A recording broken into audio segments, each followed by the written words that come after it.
আশ্রিত হতে হবে।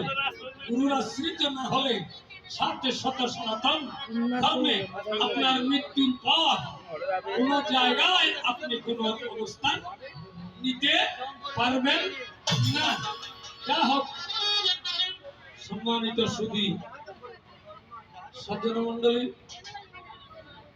আজকে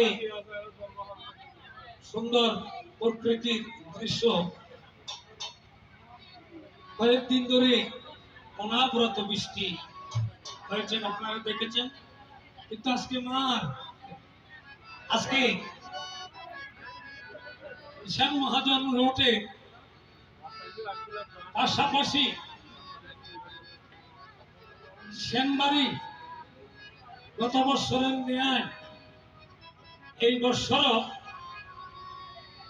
মা মনসা পুঁথিপাঠের আয়োজন হয়েছে।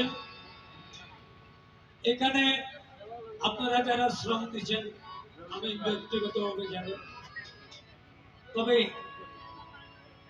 আমার শ্রদ্ধেয় পরম বন্ধু বাবু রূপন নন্দী মহোদয়, আপনাদের সকলের মনের বেদনা নিয়ে, মনের আকাঙ্ক্ষা নিয়ে তিনি গত বছরের মতো আপনাদের সহযোগিতা একত্রিত করে আজকে এই পুঁথিপাঠ আয়োজন হয়েছে। প্রকৃতির ভারসাম্য মার্কেট প্রায় খুব ভালো, আমরা খুব ভালো দেখতে পাচ্ছি।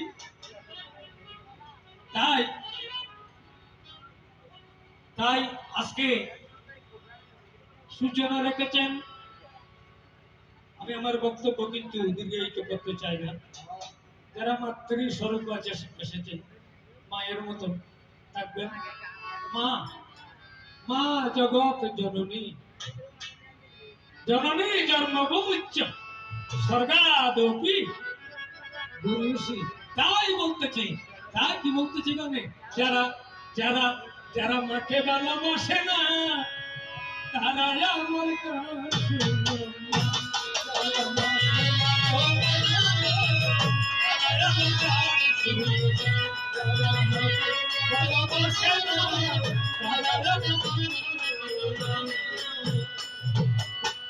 মায়ের মতন এমন মানুষ, মায়ের মতন এমন মানুষ জীবনে